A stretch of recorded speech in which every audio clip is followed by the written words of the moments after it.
O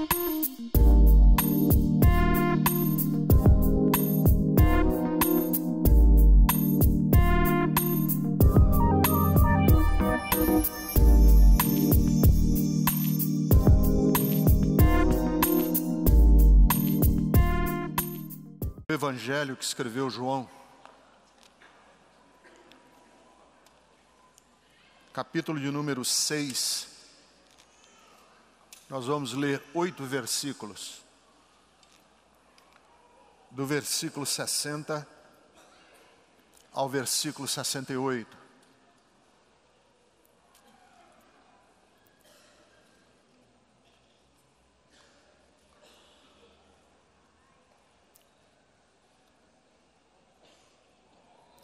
Ao ouvirem isso,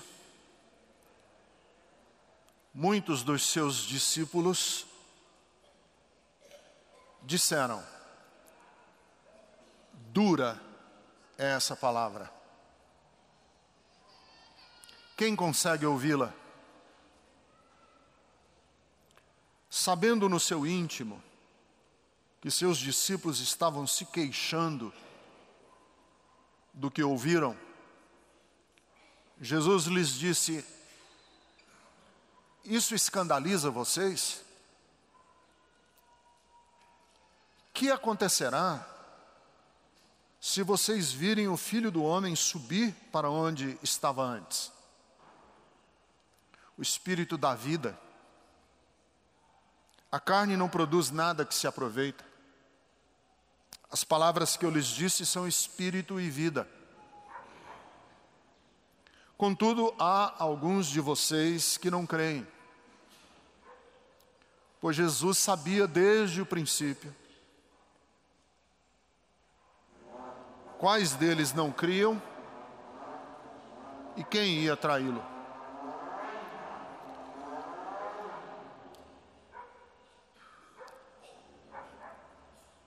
E Jesus prosseguiu: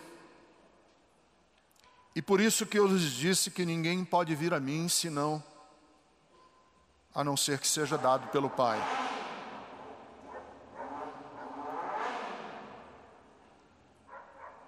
Daquela hora em diante, muitos dos seus discípulos voltaram atrás e deixaram de segui-lo. Jesus perguntou aos 12: vocês também não querem ir embora? Simão Pedro lhe respondeu: Senhor, para quem iremos?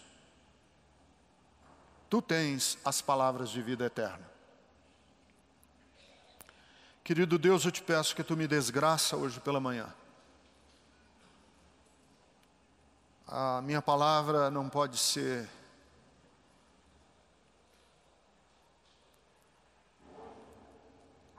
manchada de nenhuma amargura, nenhum rancor.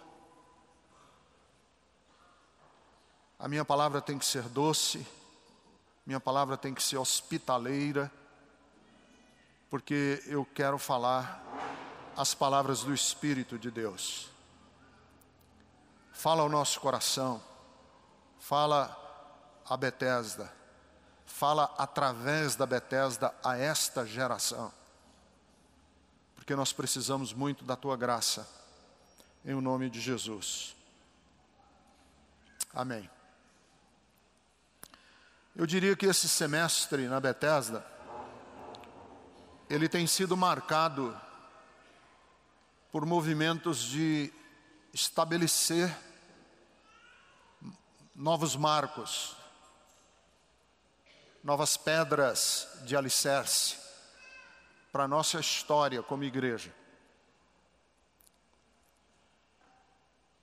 Eu prego já há alguns domingos sobre novos parâmetros para pensarmos a fé.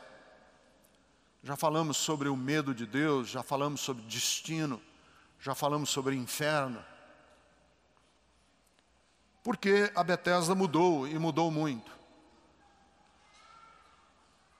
A Betesda vem mudando muito.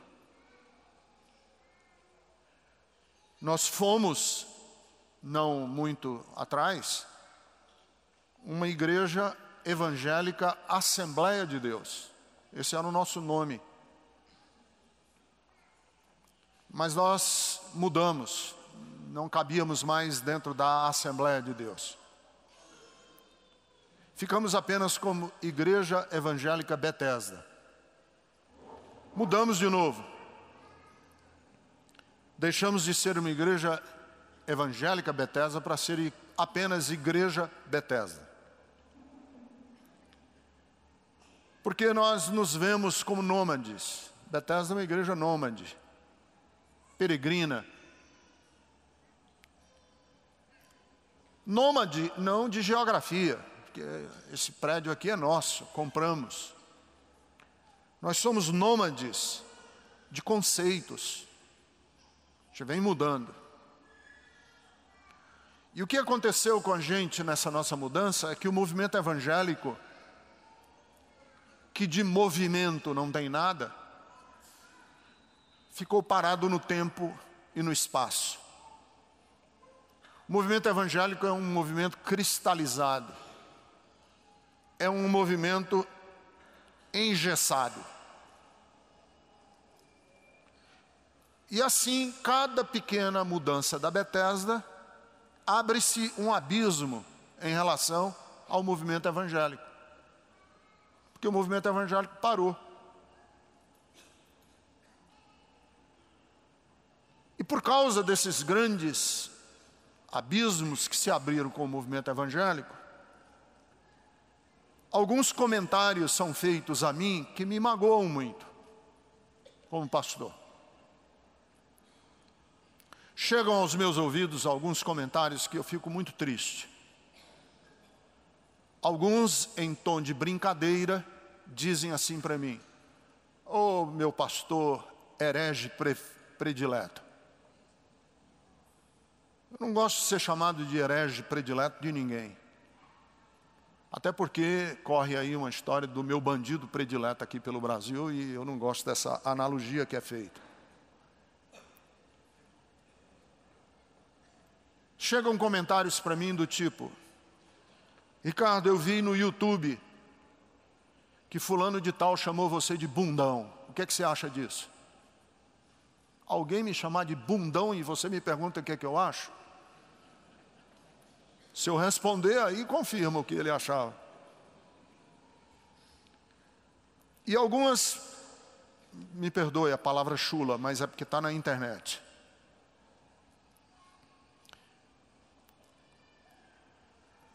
Aliás, eu acho... Não acho nada. Me magoou muito pessoas chegarem para mim e dizerem assim: "Pastor, eu estou muito em dúvida sobre os rumos da Bethesda. Estou em dúvida porque eu tenho filho adolescente, eu não sei o que é que vai ser dos meus filhos aqui dentro dessa igreja." Fico muito chateado com esse tipo de comentário.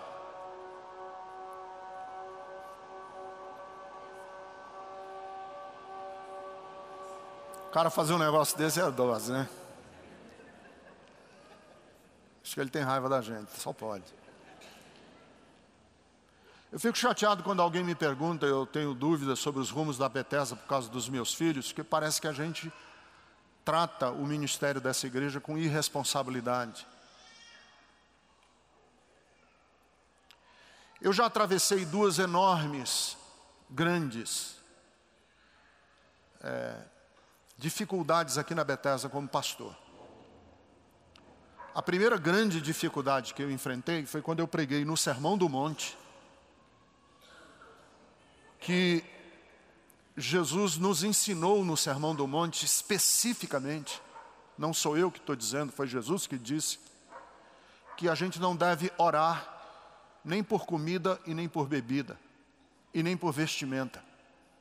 Em outras palavras, não devemos orar pedindo bens materiais. E causou um problemão dentro da igreja. Como assim?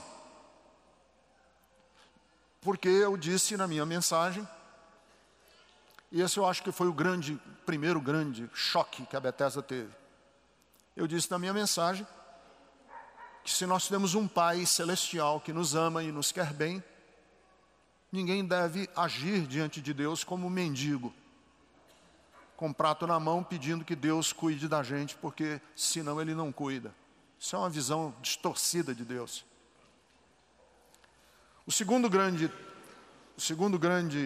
baque que nós recebemos aqui na Bethesda foi quando eu dei uma entrevista para a revista Carta Capital, que é uma revista semanal de grande repercussão, a respeito dos direitos civis dos homossexuais nesse país. E um monte de gente saiu da igreja, inclusive do ministério, que fazia parte da nossa equipe pastoral. E eu quero dizer para vocês que essa semana eu publiquei no meu site, quem ainda não leu, eu convido a ler, um posicionamento meu, pessoal, pastoral, a respeito dos homossexuais. Está no meu site, vocês podem procurar lá, o título do texto é Aos homoafetivos, o ombro de Deus. Esse meu posicionamento vai me distanciar ainda mais dos crentes e da comunidade evangélica. Sejam eles presbiterianos, batistas, metodistas, Congregação Cristã do Brasil, o Brasil para Cristo e a Assembleia de Deus. Então, eu estou dizendo isso porque eu preciso hoje, amorosamente, como pastor, riscar o chão da Bethesda. E faço isso sem nenhuma soberba, sem qualquer prepotência. Faço isso porque nós estamos num momento de igreja, eu estou falando da Bethesda, muito frágil. E nós temos perdido levas de gente. Tem sido uma debandada enorme de gente que sai da Bethesda.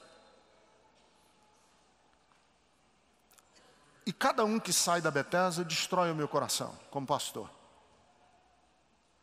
Por as mais diferentes razões, gente que sai da Bethesda me arrasa.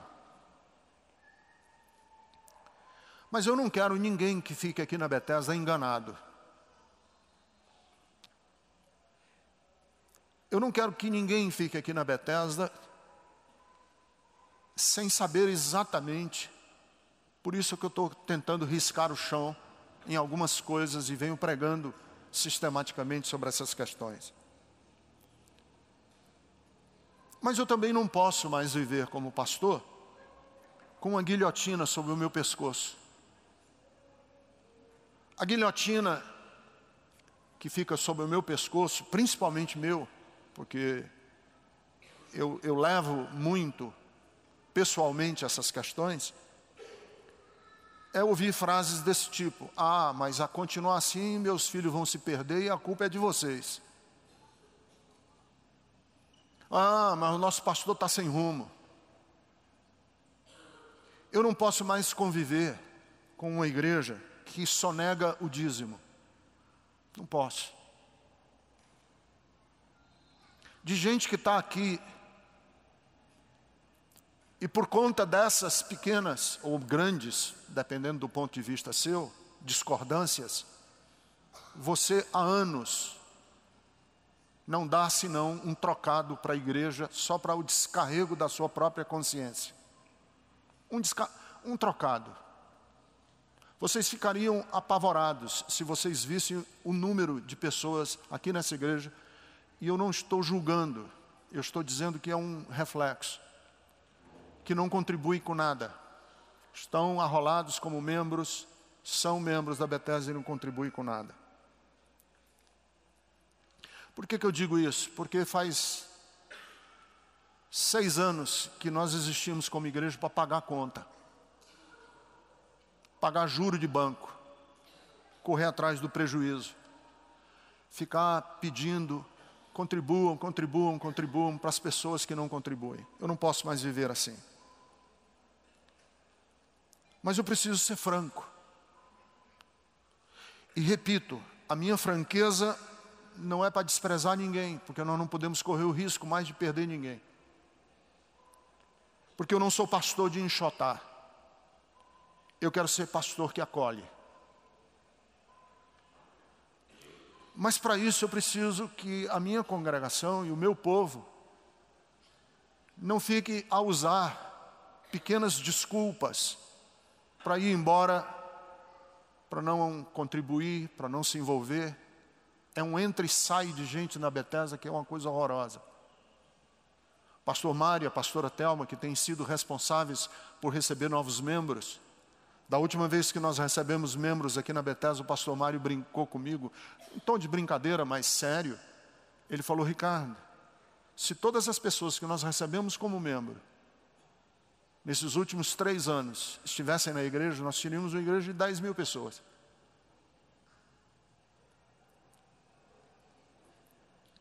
Então, deixa eu falar para vocês, como pastor da igreja Bethesda,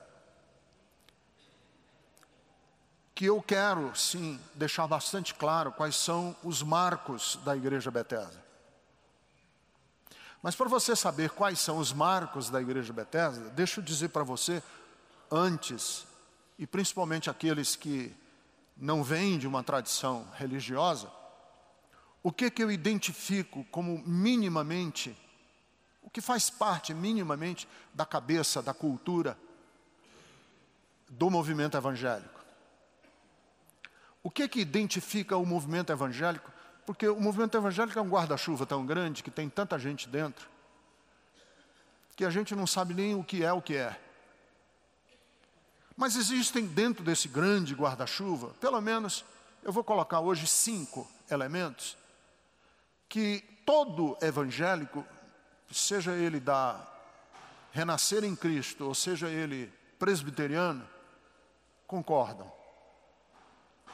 Primeiro, o movimento evangélico é um movimento é uma religião de obediência, de submissão e de disciplina. Todo evangélico vive uma religião de obediência, de submissão e de disciplina. O que quer dizer isso? É que todo crente hoje, protestante no Brasil, acredita que se você for obediente a Deus, você será premiado. E quanto mais você se submeter, mais protegida a sua família será, mais próspero será o seu trabalho. Quanto mais disciplina você mostrar diante de Deus, com jejuns, com correntes de oração, com noites de vigília, com subidas de monte, mais Deus se mostrará favorável a você. Você me diz: mas pastor, não tem versículo na Bíblia que diz isso? Tem. Mas existem, depois eu vou falar, mas eu quero voltar e dizer o seguinte: por que os crentes são uma religião de disciplina, de obediência e de submissão? Por quê? Pelo simples fato de que todo crente acredita que nós estamos em falta com Deus, sempre. Nascemos pecadores, continuamos pecadores. Nós somos uma raça de insubmissos, rebeldes, uma raça de víboras. Portanto, o nosso pecado e a nossa insubmissão e a nossa falta de disciplina nos afasta de Deus.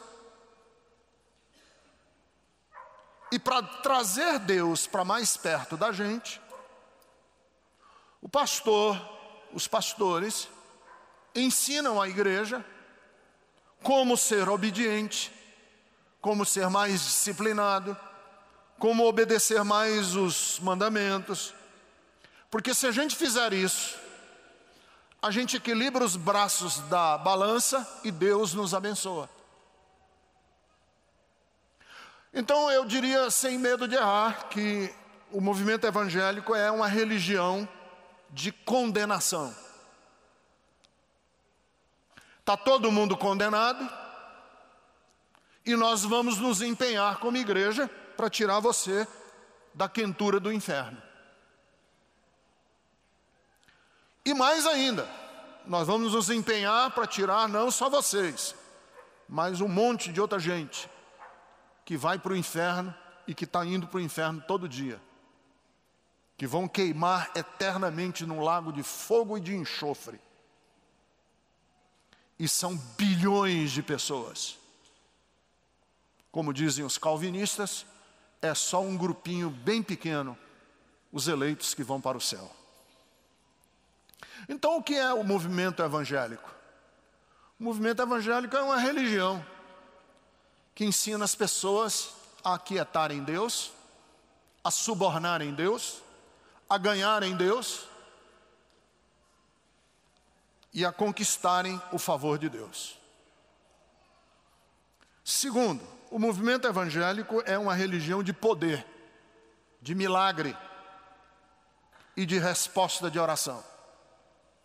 A competição dos pastores na rádio e na televisão é uma só. Quem é que consegue fazer mais milagre do que o outro? E os crentes vão para a igreja com qual objetivo? Ver Deus operar. Porque o Deus dos crentes é o Deus do milagre. É o Deus que intervém. É o Deus que resolve de maneira prodigiosa os problemas que enfrentamos na nossa trágica aventura de viver. Então deixa eu deixar bastante claro, já vou me antecipar, porque eu depois vou falar sobre a igreja Bethesda. Por que é que nós estamos distantes do movimento evangélico? Porque eu vou dizer com todas as letras para vocês hoje de manhã: Deus não resolve problemas das pessoas de maneira mágica, sobrenatural. Deus não paga conta de cartão de crédito. Deus não vai fazer os surdos da Bethesda ouvirem. Deus não vai curar o filho da mãe que entrou hoje com uma criança com paralisia cerebral aqui na Bethesda. Não vai curar. Deus não vai esvaziar a clínica de hemodiálise. Deus não vai fechar o vazamento da encanação da sua casa que está pingando. Deus não vai sarar unha encravada. Deus não resolve causa na justiça. E quem promete isso, está prometendo mentira, falsidade, é falso profeta. Aí você me pergunta: mas pastor Ricardo, você não crê em milagre? Creio. Mas eu não creio em pirotecnia. Eu não creio em fogos de artifício celestial. Mas o senhor não acredita em crer que Deus abre o mar vermelho? Não tenho nenhuma dúvida, não. Mas eu acho que abrir o mar vermelho é besteira. Porque até TV Record acabou de abrir um dia desse aí na novela 10 Mandamentos. O senhor não acredita que Josué para o sol, ora e o sol parou? Eu não tenho dificuldade de acreditar nisso, não. Mas o Steven Spielberg também faz isso nos filmes dele. Para os surdos ouvirem, Deus não vai destampar o ouvido de surdo. Deus vai providenciar uma irmã que vai traduzir para eles e eles entenderem. Para a unha encravada, Deus vai fazer com que alguém estude podologia e aprenda a desencravar a unha. Para resolver o encanamento da sua casa que está pingando, Deus vai levantar um encanador crente que é fiel e que não rouba. Para a vista cansada, Deus vai vocacionar oftalmologistas Para o câncer, Deus vai capacitar o médico para ser o melhor oncologista da cidade de São Paulo. Para a gente que está com problema psicológico, sentimental, emocional, Deus vai levantar o Vili, o Will e a Silvia Jerusa para serem terapeutas da alma, do coração e ajudarem essas pessoas. Deus não resolve problemas, Deus nos dá força, nos vocaciona e se envolve na vida humana para que nós, seres humanos, resolvamos os nossos problemas. E Deus nos acompanha para que nós saibamos que por mais que problemas se acumulem e que por mais que a vida seja trágica, nós nunca nos sentiremos sozinhos, porque existe um corpo chamado corpo de Cristo, que vai ser amparo para o desamparado e que vai ser ajuda para o que está perdido. Terceiro, o movimento evangélico é uma religião que repete. Repete. Parece a coisa mais espiritual do mundo, sem atinar que Deus é poderoso, tem tudo sob seu controle e é soberano. Essa frase já virou até um hashtag do Facebook, Deus no controle. É muito lindinha. Não discordo não, ela é linda. E eu acho que vale, solta ela lá, não tem problema nenhum. Mas ela é tosca, grosseira. Deus no controle do quê? Deus no controle de quem? Faça essa pergunta. Deus está no controle daqueles rapazes que estupraram uma menina no Piauí, mataram e jogaram no barranco? Que Deus no controle é esse? Que permitiu que bandidos estuprassem uma menina em série, num estupro coletivo? Eu vou até acrescentar, essa frase, Deus no controle, é uma vergonha nos lábios de alguém que conhece o Deus do amor. Deus não é o Deus que usa o poder dele para dirigir, como se ele fosse um maquinista, a história humana.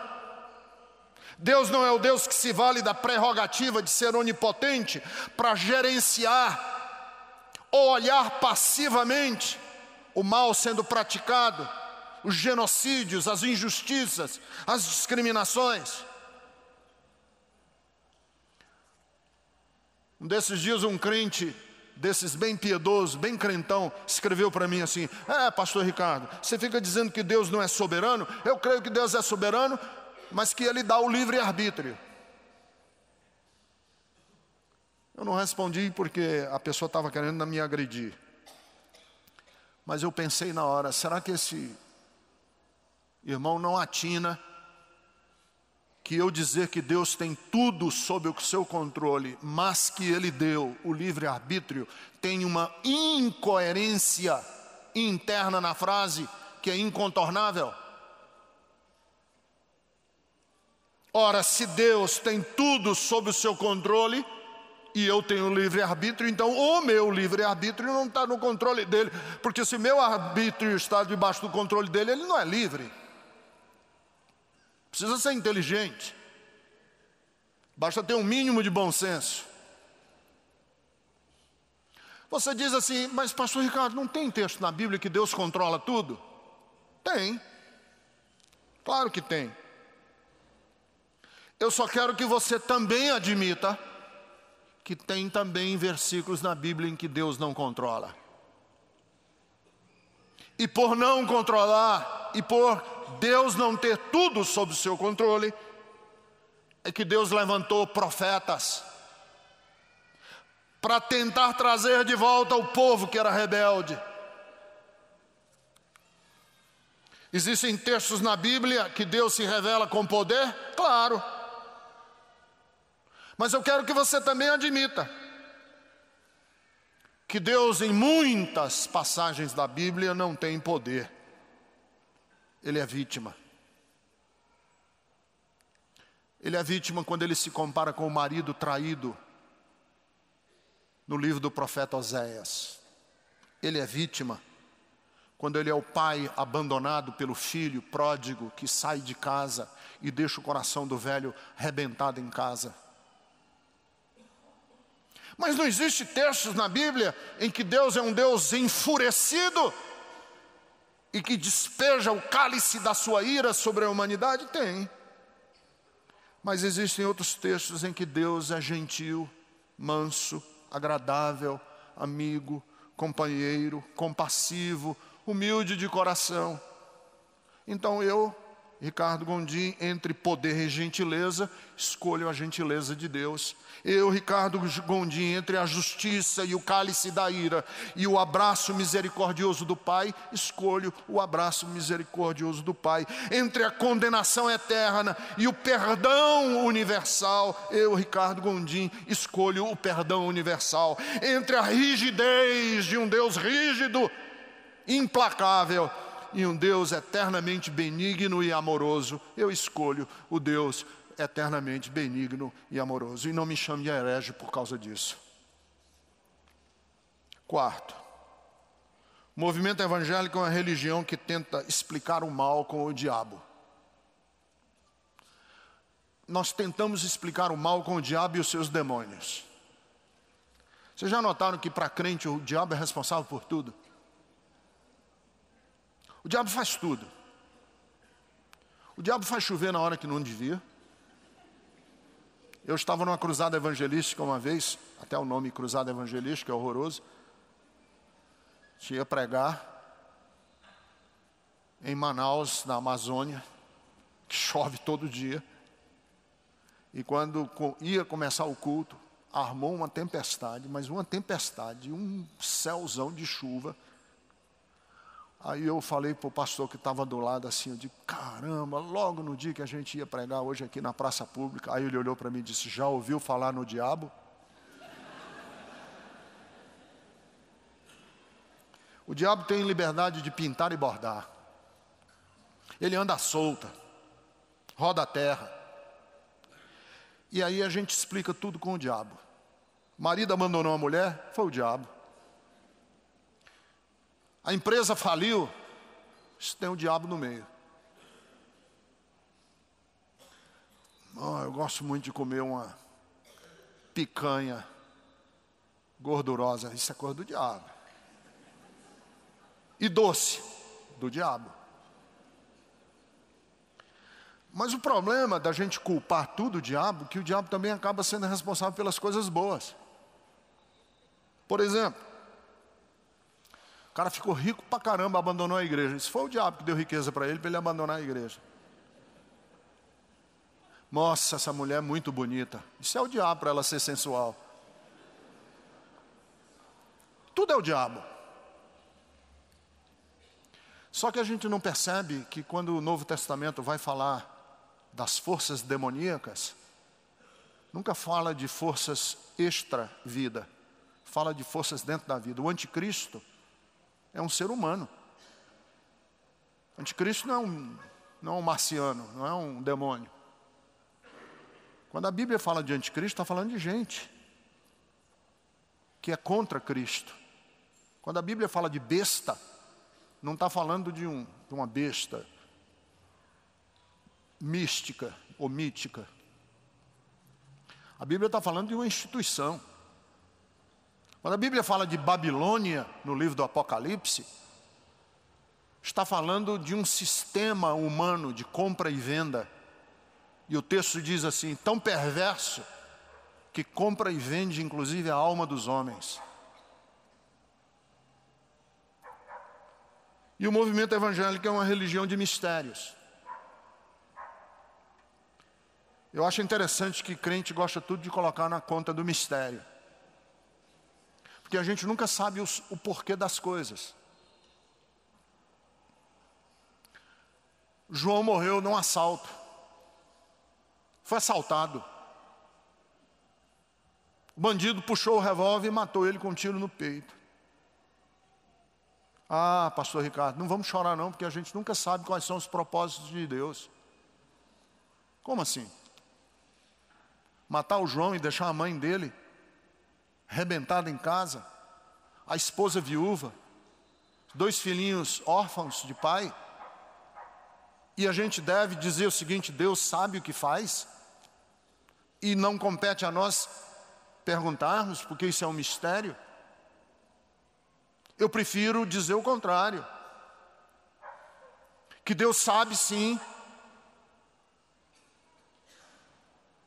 que aquilo é um ato horroroso, que aquilo foi um assassinato, que aquilo é contrário à vida e que Deus é contra.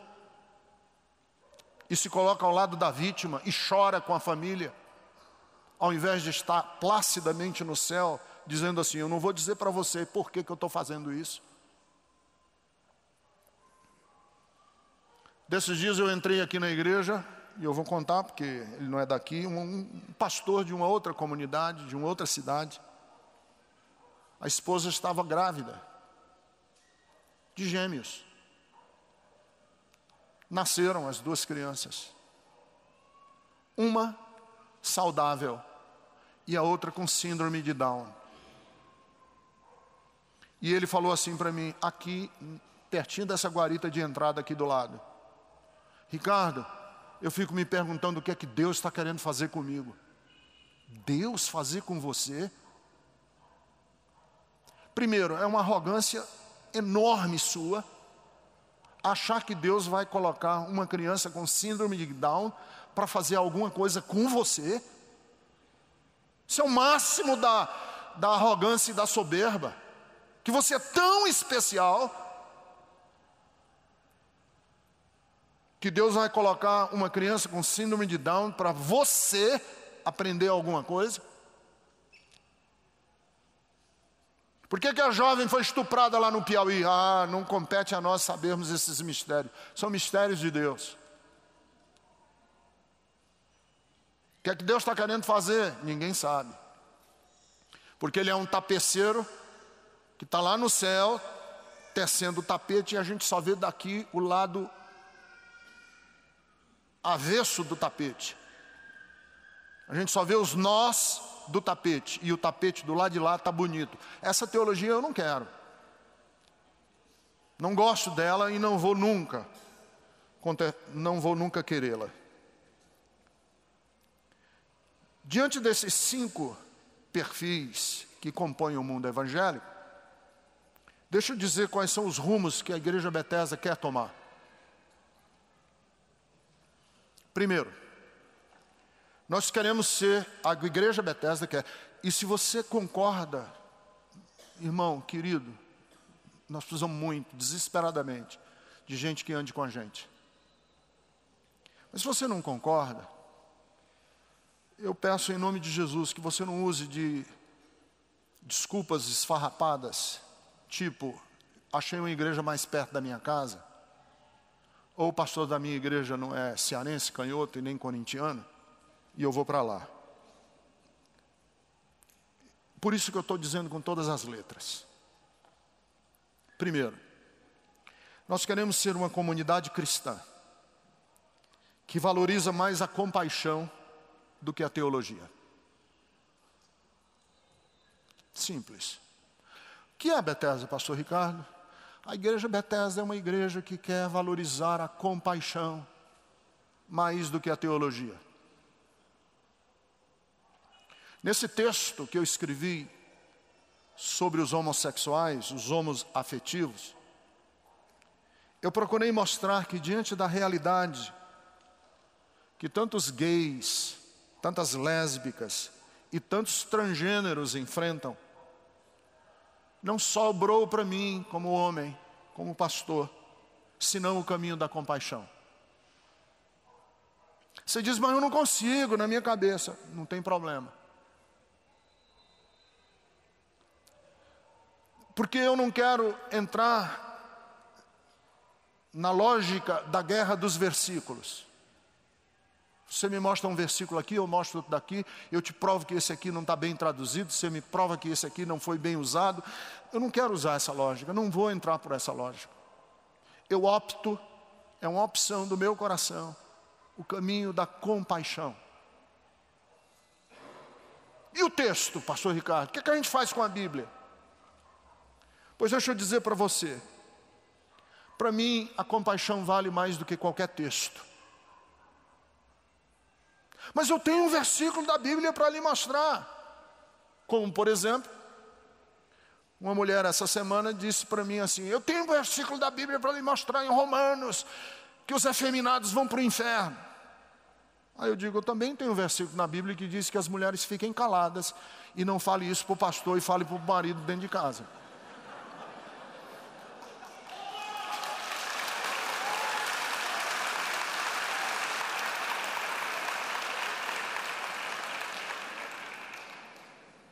Eu não quero ser movido por doutrina, eu quero ser movido pelo amor.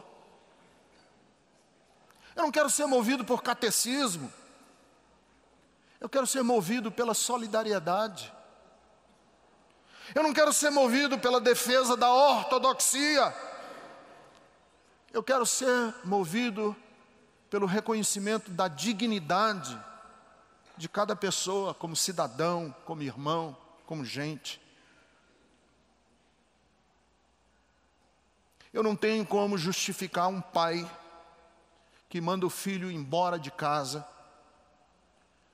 ou como aconteceu semana passada no Ceará, que disse para o filho estudante de medicina, homossexual: eu prefiro ver você morto a ver você homossexual.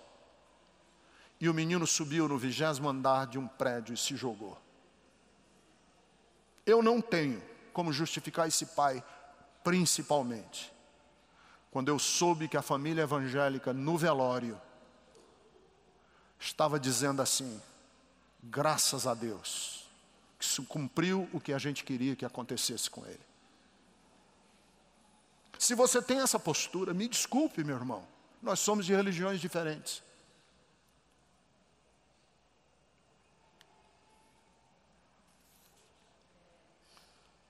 Eu prefiro ser um herege compassivo a ser um crente grosseiro e inclemente. 2. A Bethesda quer ser o quê, pastor Ricardo? A Bethesda quer ser uma comunidade que evangeliza a partir da beleza de cada um e não a partir da perversão humana. Isso aqui eu já preguei semana atrasada, e eu acho que esse aqui é um ponto discordante gravíssimo com o movimento evangélico, porque nós não pregamos o evangelho a partir da constatação de que você é um condenado que vai para o inferno. Eu prego o contrário. Eu prego o evangelho de acordo com Atos dos Apóstolos e a partir da conversão de Cornélio, que foi o primeiro gentio a ser evangelizado no livro de Atos dos Apóstolos. E para mim ele é modelo. A Bíblia diz que Cornélio precisava ser evangelizado, não porque ele era perverso, vagabundo, safado, que ia para o inferno. A Bíblia diz assim, que o anjo chamou Pedro e disse: vai lá e fala para Cornélio, que ele precisa ouvir falar de Jesus. Por quê que ele precisava ouvir falar de Jesus? Porque Cornélio era um homem belíssimo, lindo, ele era íntegro, tinha uma vida de oração, dava esmolas, cuidava do que está na rua, morrendo de frio. E o anjo chamou Pedro e disse: vai lá falar de Jesus para esse homem, porque ele é tão bonito, ele tem tantas coisas lindas dele, que ele precisa enriquecer a vida com a coisa mais preciosa que existe, que é a mensagem de Jesus Cristo. Eu não vejo as pessoas como inerentemente perdidas. Eu não trato o meu próximo sob o rótulo de pecador. Eu não enxergo os professores que dão aula aos filhos de vocês, os médicos que estão hoje ou estavam hoje de madrugada dando plantão numa clínica nos arredores de São Paulo, o policial que arriscou a vida dele para proteger você de noite, o lixeiro que limpa a sua casa ou limpa a sua rua, o taxista, o motorista de ônibus que enfrenta esse trânsito infernal de São Paulo. Eu não trato eles como pessoas pecadoras que vão para o inferno. Muitas dessas pessoas são bonitas, são pessoas lindas. O seu pai, a sua mãe, você deve ter um tio, talvez você tenha até um padrinho ou uma madrinha, que é uma pessoa tão linda, que você tem que levar Jesus para ele. Alguns explicam a homossexualidade como resultado da perversão original de Adão. Para mim, não. Para mim, os homossexuais, os gays, as lésbicas, os transgêneros, são gente igual a todas as gentes. Você diz assim, mas não tem homossexual bandido? Tem. Mas também tem heterossexual bandido. Tem gente da igreja, Bethesda, que não vale nada. E que precisa de salvação. E tem gente que frequenta o mundo das lésbicas, que também não vale nada e que precisa de salvação. Então, o Evangelho, ele visita as pessoas nas suas peculiaridades e os trata sem fazer distinção de gênero e de nada. Terceiro, o que a Bethesda quer ser? A Bethesda quer ser uma comunidade que chama as pessoas à beleza, a gentileza, a compaixão. A Bethesda não quer ser uma comunidade que emite visa para o céu. Nós não somos carimbadores de passaporte para o céu. Sabe por quê? Porque nas minhas andanças eu fico estarrecido em perceber como existem evangélicos trapaceiros, orgulhosos, amantes de si, desobedientes, mentirosos, inclementes, mas todo mundo com certeza de salvação e com passaporte devidamente carimbado de que vai para o céu. E eu cansei de ficar carimbando passaporte de gente que não presta para ir para o céu. Cansei de lidar com gente manipuladora que diz que vai para o céu. Eu não quero emitir salvo-conduto do paraíso e ter que conviver com gente que é gananciosa. Não gosto de fofoca. Não tolero jogos de poder. Por isso é que eu jamais seria político. Porque eu não sei jogar dama, eu não sei jogar xadrez. Não sei ser competitivo. E o que eu quero dizer com isso? O que eu quero dizer com isso é que eu não sei lidar com gente lisa. Eu não sei lidar com gente que usa a mensagem de Jesus de que eu vou para o céu para esconder mau caratismo. Paulo disse: as armas da nossa milícia não são carnais, elas são poderosas em Deus. E aí Paulo diz algumas armas da justiça que ele disse que a gente devia se vestir. Eu ouso dizer o seguinte: nós precisamos nos vestir de novas armas, de novas armaduras. Eu queria que os crentes da minha igreja vestissem o capacete da não violência, igualzinho como Tolstói, que influenciou Gandhi e depois influenciou Martin Luther King, colocou na cabeça. Eu quero vestir a couraça da hospitalidade. A mesma hospitalidade que se tornou o hábito da Madre Teresa de Calcutá. Eu quero que os crentes coloquem as sandálias da humildade, da mansidão.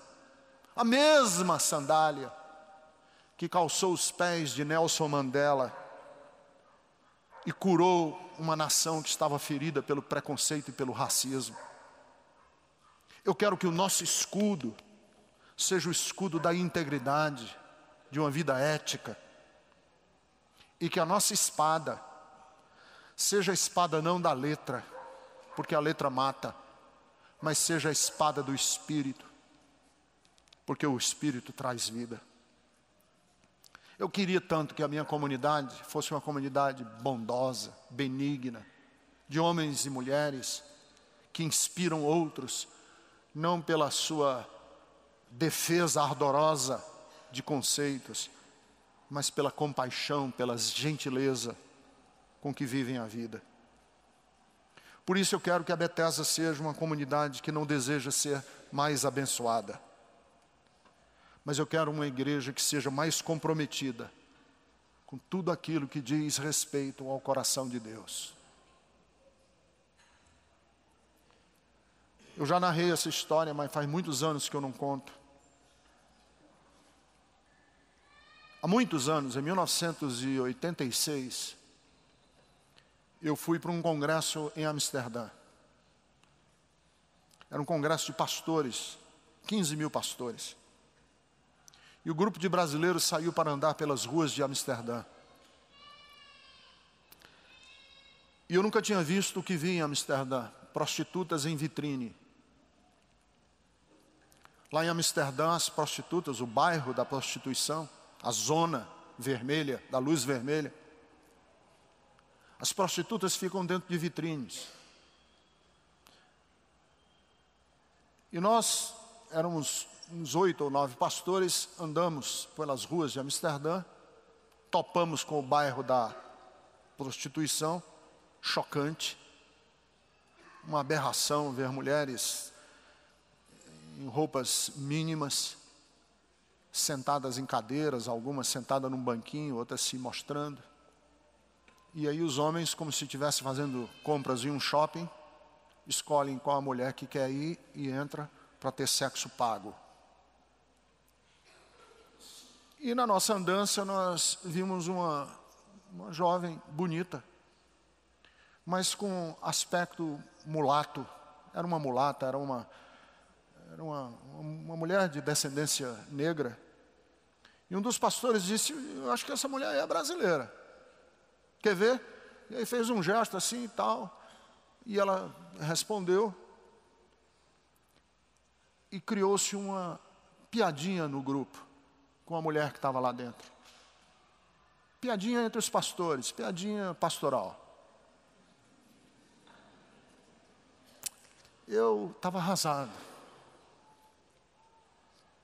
Nós saímos e entramos num centro de recuperação de drogados, de prostitutas, de crianças de prostitutas, que também fica no bairro.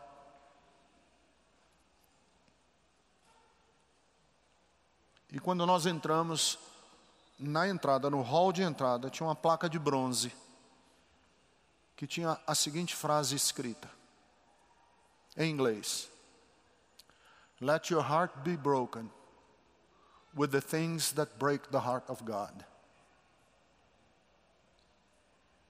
Traduzido para o português diz assim: que o seu coração seja quebrado com aquilo que quebra o coração de Deus. Que o seu coração seja quebrado com aquilo que quebra o coração de Deus. E eu comecei a chorar.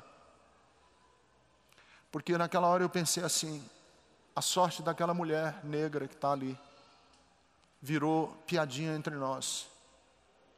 E tinha que ter virado lágrimas. Nós não tínhamos o direito de rir, nada, de criar nenhuma piada sobre aquela mulher. Porque aquela mulher quebra a sorte daquela mulher, não ela, a sorte daquela mulher, a vida que ela está sujeita na Europa, vendendo o corpo talvez como uma escrava sexual, na mão de cafetões inescrupulosos e talvez traficantes internacionais de drogas. A sorte dessa mulher quebra o coração de Deus. O que eu quero como Bethesda? Uma comunidade de gente que se deixe quebrar por aquilo que quebra o coração de Deus. Então, se você me pergunta e me diga assim: pastor, eu estou com filhos adolescentes e eu quero saber qual é o futuro deles aqui na Bethesda. Deixa eu dizer qual é o futuro do seu filho na Bethesda. Nós queremos ensinar seus filhos a serem comprometidos com um mundo mais justo. Nós queremos, com todo cuidado, ensinar os meninos e as meninas que estão aqui na Bethesda hoje a respeitarem a dignidade de quem tem uma deficiência, a respeitarem os mais velhos, a não serem elitistas em relação ao que foi empobrecido, a não ficarem parecidos com os pastores que destilam ódio na internet, a entenderem que as pessoas não são pobres e não vivem em favelas porque são preguiçosas, mas porque tem uma sociedade que distribui mal a sua riqueza e que produz pobreza. O Václav Havel, dramaturgo e protagonista da independência da República Tcheca, dizia, e eu uso como fiança dos rumos da Bethesda: quando o bem de homens e de mulheres for o nosso lema, nada vai nos adoecer. Vou repetir, porque esse homem é para mim uma referência. Quando o bem de homens e de mulheres for o nosso lema, nada vai nos adoecer. Se você quer uma comunidade comprometida com esses parâmetros e com esses propósitos, você está na comunidade certa. E por último, nós queremos ser uma comunidade cristã que não existe para servir a si mesma. A única razão de ser da nossa existência não pode ser nós mesmos. Tem que ser o bem do próximo. A rigor, se pensarmos bem, nós estamos aqui para nos servir a nós mesmos. Você veio aqui para recarregar suas baterias espirituais para você trabalhar amanhã. Você está aqui porque você quer melhorar a sua família, você está aqui porque você quer melhorar como pessoa. Nós estamos aqui para resolver as nossas angústias, nós estamos aqui, de alguma maneira, como uma comunidade que quer se beneficiar de um ambiente espiritual. Mas eu quero propor de nós sermos uma comunidade que oferece-se ao mundo, como pão que é partido na mesa da ceia do Senhor, a nossa vida ser também partida para alimentar o outro. Por isso, nós como igreja, a partir de agora, eu quero lançar esse desafio à minha igreja Bethesda, a nós sermos uma plataforma de diálogo com diferentes grupos sociais que defendem direito, justiça e que se empenham pela vida. Todos, não importa se é MST, se é Alcoólicos Anônimos, não importa se é grupo pró-indígena, se é grupo contra a cultura do estupro, não importa, qualquer grupo social que defenda o que é justo, defenda a vida, defenda os direitos dos excluídos, deve ter a nossa parceria. Nós não queremos usar a religião como remédio. Porque, claro, alguns acham que religião é uma vacina, que vai ajudar o nosso sistema imunológico contra a tentação e o pecado. Tem gente que acha que a religião é um antibiótico, que vai nos limpar das nossas infecções para que a gente viva saudavelmente de novo. E tem gente que faz da religião uma aspirina, que só é para resolver dor de cabeça momentânea. Eu quero que você saia da lógica da religião e você abrace a espiritualidade de Jesus, que é a espiritualidade do doar-se, do servir, do entregar-se por amor ao próximo. É isso que eu queria falar para vocês hoje de manhã. porque eu tenho um grande desafio e nós temos um grande trabalho para fazer. E nós precisamos de todos vocês. E nós precisamos da ajuda de todos vocês. Amém.